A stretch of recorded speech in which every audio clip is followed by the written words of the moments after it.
मैं हूं नितिन सुखीजा और आप देख रहे हैं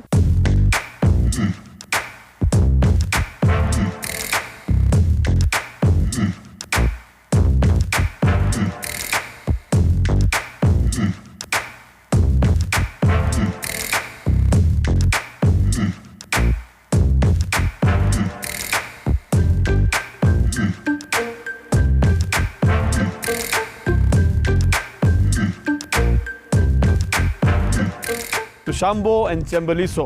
हेलो एंड वेलकम, स्वागत है आपका उस शो में जहां हम हर बार पहुंच जाते हैं एक नए शहर में एक दिन बिताने के लिए।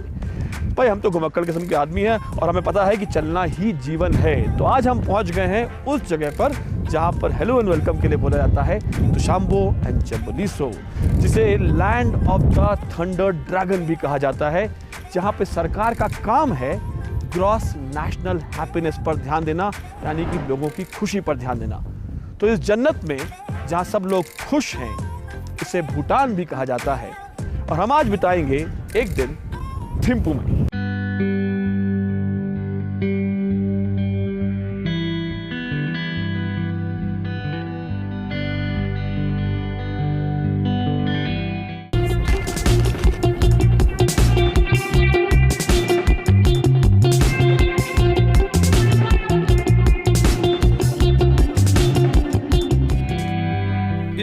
शहर की आबादी करीब 1 लाख है।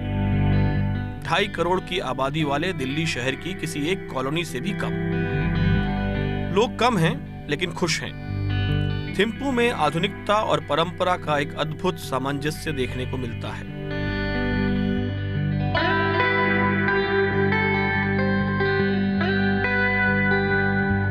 बुद्ध के ज्ञान से भरी ये खूबसूरत वादियां ये जानती हैं कि जीवन सुख और शांति से कैसे जिया जाता है।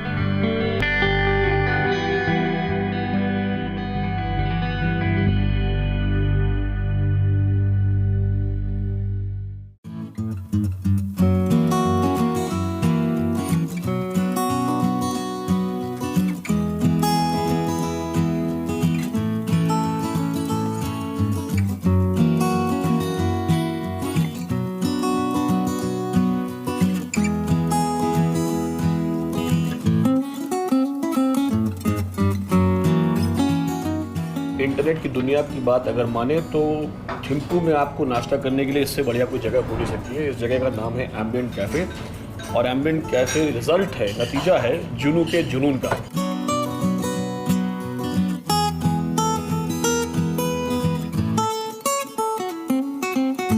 सुबह के 8 बजे और 8 बजते हैं नाश्ता करने के लिए यहाँ पे आके। What have you got for me? This looks something interesting. Yeah, this one is all the dishes we have on our menu is something we have created ourselves. So this one is something very close to what the Bhutanese would eat all the time. We eat a lot of rice.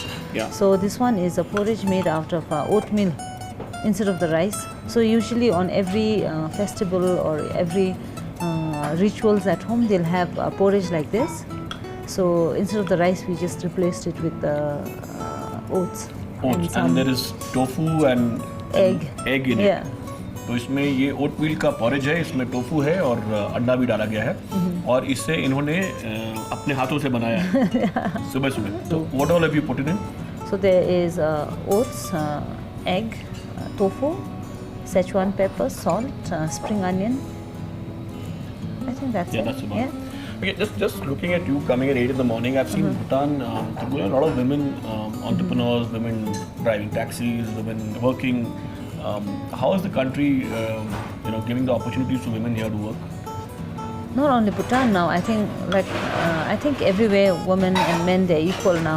So it's just that ours is a smaller community and you see it very frequently because the population is small and whatever we do, it seems to be shown.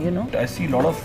This is like a very, very international breakfast. I have eggs, this is a waffle, this is this baked beans, but it all seems a little different. So why is it not a regular? Like I said. What's different? So we make it with our own twist. Okay. So what's the twist in this So plate? this one is, instead of the bread, we give buckwheat, which is much more healthier. This is an option for gluten-free. This is a buckwheat waffle. This buckwheat is grown in Bhutan. Okay. Okay. Then the eggs, is an optional, like yes, however you would like. But this baked beans, I don't like to use a lot of canned product, so we make everything from the scratch. So ये bake beans जो है राजमा की सब्जी की तरह दिखने में लग रहे हैं. yeah, it tastes a little different than rajma. Yeah, it tastes a little different than rajma. Yeah, it looks like rajma. Yeah. So, It is the same bean. Yeah. yeah. And this one is just like a hash brown, but with our own twist. Okay. Yeah. Thank you so much, Juno. I think I'm sure guests like it because everybody praises about the cafe, Okay, and I'm thank sure you I'm so going to like much. my breakfast. Okay, enjoy your breakfast. Have Thank a you. good day. Thank you. तो international नाश्ता भूटनीज तड़के के साथ दिन की शुरुआत तो अच्छी हुई है.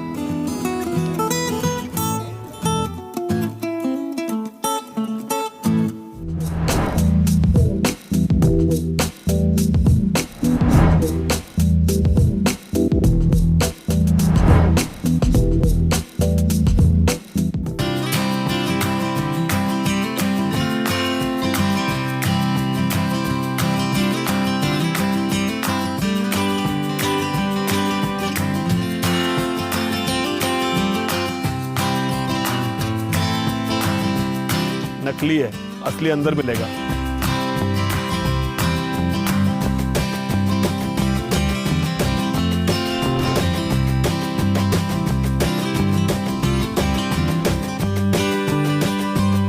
सुबह के 9 बजे हैं और हम आ गए हैं रॉयल टाकिन रिजर्व में. ये भेड़ प्रजाति का एक जानवर है जो हिरन और भेड़ के बीच में कुछ होता है. भूटान का राष्ट्रीय जानवर है, राष्ट्रीय प्राणी है. हिमालयन तिब्बतियन प्लाटोज में और भूटान में पाया जाता है. अगर आदरणीय सेलेना गोमेज और आदरणीय डीजे स्नेक यहाँ होते और उनका विश्व प्रसिद्ध गाना यहाँ बनता तो कुछ इस तरह बनता कि टाकिन टाकिन टाकिन टाकिन टाकिन टाकिन भूटान.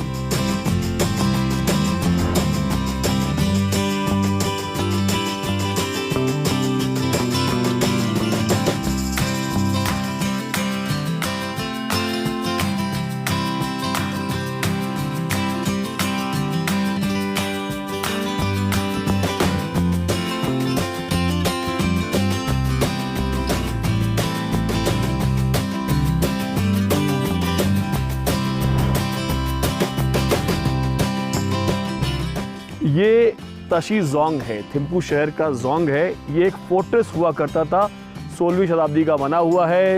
एक छोटा सा किला हुआ करता था बाहर के इन्वेडर्स से इस शहर को बचाने के लिए. आज की तारीख में ये यहाँ के राजा का दफ्तर है. कुछ मिनिस्ट्रीज भी यहाँ से ऑपरेट करती हैं. अंदर एक मॉनेस्ट्री भी है. मज़े की बात यह है कि भूटान जो है वो एक कॉन्स्टिट्यूशनल मोनार्की है, मतलब राजा है पर लोग पार्लियामेंट में जो आते हैं उन्हें जनता चुनती है. ये भूटान की पार्लियामेंट है. यहाँ पे यहाँ के लोगों को चुन के भेजते हैं और फिर वो राजा के अंडर देश के लिए काम करते हैं.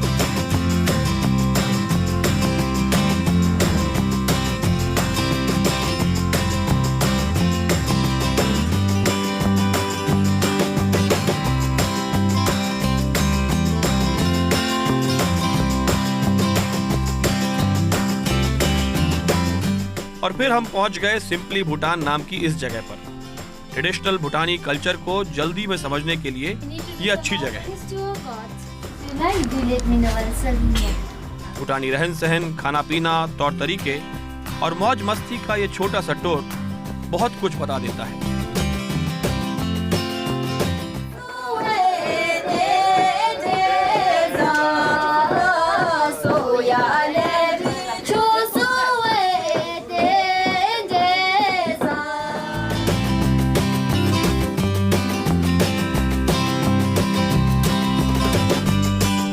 हमने यहाँ एक अद्भुत कलाकार से उसकी कलाकृति भी खरीदी.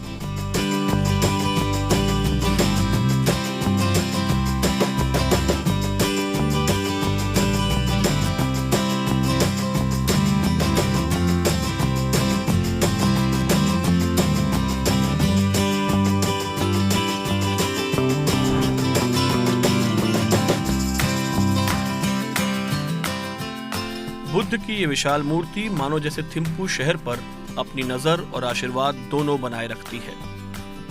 कुछ लोग यहाँ शांति के लिए आ जाते हैं तो कुछ टूरिस्ट अलग अलग भंगिमाओं में तस्वीरें खिंचाने. आखिर सोशल मीडिया पर भी तो छाना है.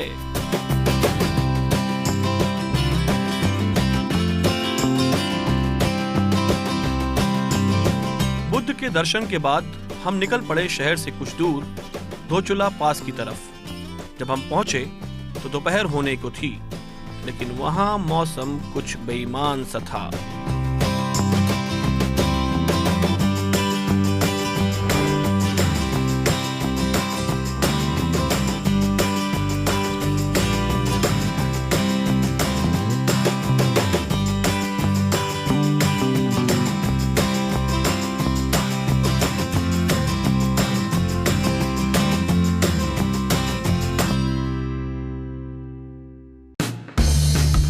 खाना खाने का वक्त नहीं था तो हमने कुछ पैक्ड लंच उठाया और निकल पड़े पारो की तरफ अपनी ड्राइवर पेमा के साथ।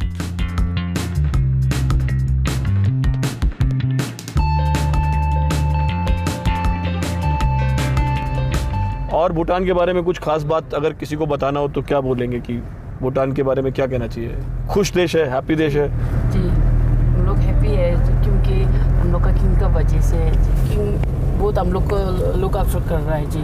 जैसे हम लोग को कुछ भी नहीं होने से किंग हम लोग को दे देता है जी, इसलिए किंग का वजह से हम लोग बहुत हैप्पी है जी, इसलिए इतना पीसफुल है जी। तो क्या क्या फैसिलिटी भूटान के लोगों को मिलती हैं राजा की तरफ से, किंग की तरफ से? सब कुछ जी। जैसे कुछ भी पढ़ना नहीं सकेगा तो किंग हम लोग को पढ़ाने के लिए हेल्प करता है। जैसे हम लोग का कुछ खाने के लिए नहीं है तो किंग हम लोग को खाने के लिए देता है। और मेडिकल फैसिलिटी? जी सब कुछ फ्री है जी, 100%। 100% एजुकेशन फ्री है, 100% मेडिकल फ्री है, और अगर कोई गरीबी में है तो उसकी भी मदद किंग करते हैं जी। तभी भूटान इतना खुश देश है।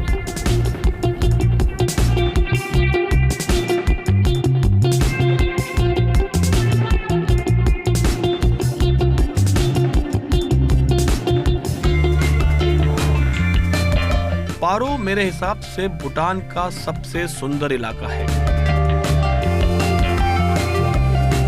और हम यहाँ आए थे अपनी नजरें ऊंचाइयों पर टिकाए।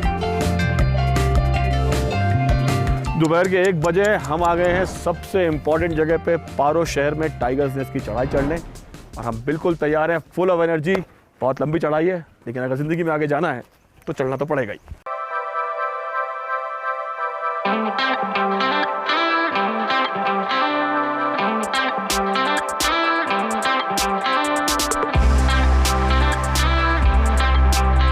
वहीं जाना है, बहुत ऊपर है, लेकिन अर्ज किया है कि मंजिल मेरी दूर है पर जाना जरूर है। ऐ दोस्तों, मैं चला।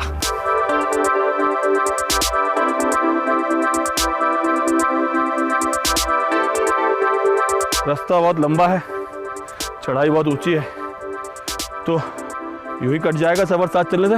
कहते हैं बातें करने से रास्ता कट जाता है। तो हम भूटान आए। भूटान में 3 शहर हैं मेन, पुनाखा, पारो और थिम्पू। थिम्पू राजधानी है, पुनाखा उससे पहले की राजधानी थी, और पारो में हम आए हैं जहाँ पे एयरपोर्ट भी है और ये रास्ता भी है जहाँ हम चढ़ाई चढ़ के जा रहे हैं। इस देश में आकर के जहाँ की आबादी कुछ 8 लाख के आसपास है, ये समझ में आता है कि small is really really beautiful.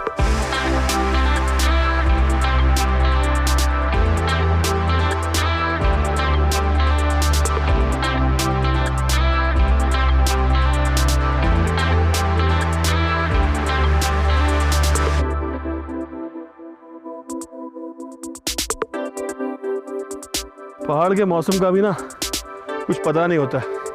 धोचुला पास गए थे, मिस्टी हो गया था, बारिश होने लग गई थी। यहाँ ट्रैक कर रहे हैं, पसीने निकल गए, लेकिन हम जाएंगे ज़रूर।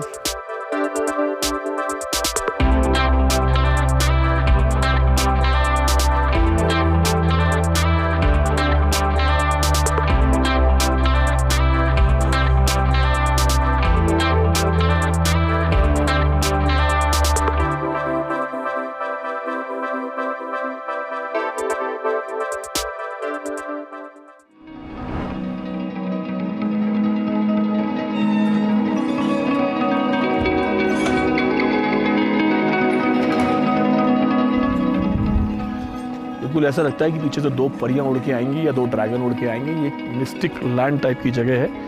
क्राउचिंग टाइगर, हिडन ड्रैगन वाली फीलिंग आ रही है। पारो तक्षंग यानी कि टाइगर्स नेस्ट, जहाँ पे वही गुरु रिम्पोचे तिब्बत से टाइगर पे बैठ के आए थे। वही रिम्पोचे जिनके बारे में मैंने आपको बताया था, गुरु पद्मसंभव, जिन्होंने पूरे टिबेटन प्लाटू में वज्रयान बुद्धिज्म फैलाया था।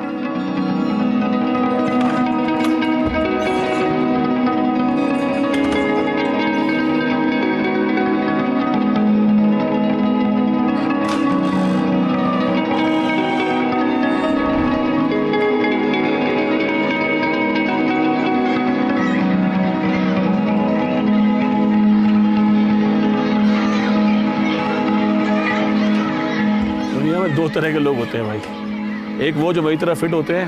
2.25 घंटे में मैंने पूरी चढ़ाई कर ली, मॉनेस्ट्री में दर्शन कर लिए और हम वापसी की ओर जा रहे हैं। अगर आप हमारी तरह फिट नहीं हैं तो अटेम्प्ट थोड़ा सा मुश्किल होगा, क्योंकि टाइम ज़्यादा लगेगा। वैसे round is the shape, we are all in shape.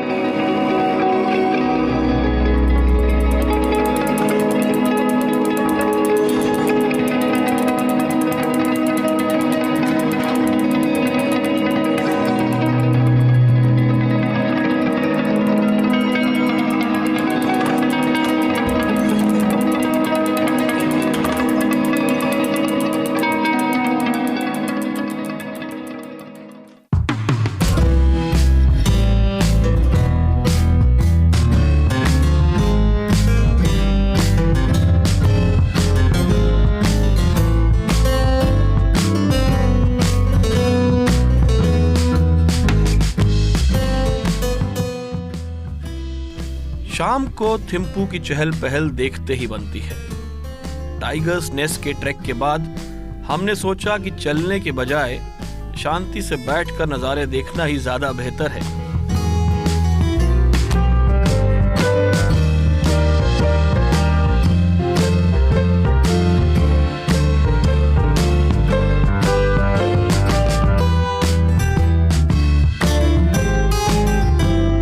शाम के लगभग 8 बजने को आ गए हैं। सुबह 8 बजे यात्रा शुरू हुई थी।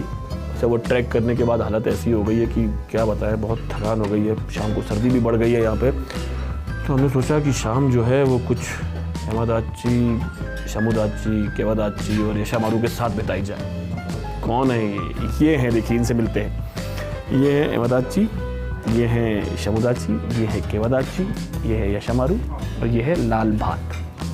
ये यहाँ का खाना है। हम इतने थके कि सब खा जाएंगे, लेकिन ये क्या क्या है मैं आपको समझा दूँ। पहले भूटान में चीज़ और मिर्ची हर चीज़ में ऐसे डाली जाती है जैसे कि हमारे यहाँ सब्ज़ी में नमक डाला जाता है। तो एमदाची का मतलब ये है कि लाल मिर्ची और चीज़ की सब्ज़ी। शमुदाची है मतलब मशरूम और चीज़ की सब्ज़ी, मिर्चा उसमें है ही है। केवदाची आलू है। यशमारू चिकन करी है और ये लाल भात है। सब में भूटानीज मसाले पड़े हुए हैं। और अगर इसकी बात हम करें तो ये इतना स्पाइसी होता है चीज़ के बावजूद कि पानी तो आपको पीना ही पड़ेगा। मशरूम को पहले तेल में फ्राई करते हैं, किसी भी सब्जी को। उसके बाद उसमें मिर्चा झोंकी जाती है। उस मिर्चे के बाद ऊपर से चीज़ डाला जाता है ताकि मिर्चे का असर कुछ कम हो जाए। तो कहानी बहुत हो गई, बता दिया। खाना खाया जाए, क्योंकि दुनिया में दो तरह के लोग होते हैं। एक वो जो खाने के बारे में बातें करते रहते हैं और एक वो जो खाना खाते भी हैं। हम खाना खाने जा रहे हैं।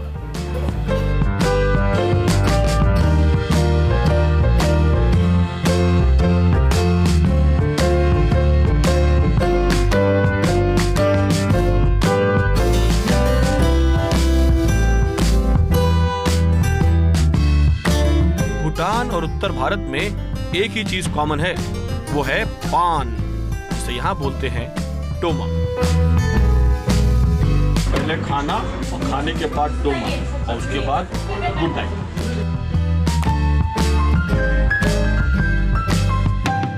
तो थिम्पू में दिन ढल चुका है, पर हम और आप मिलेंगे एक नए दिन, एक नए शहर में।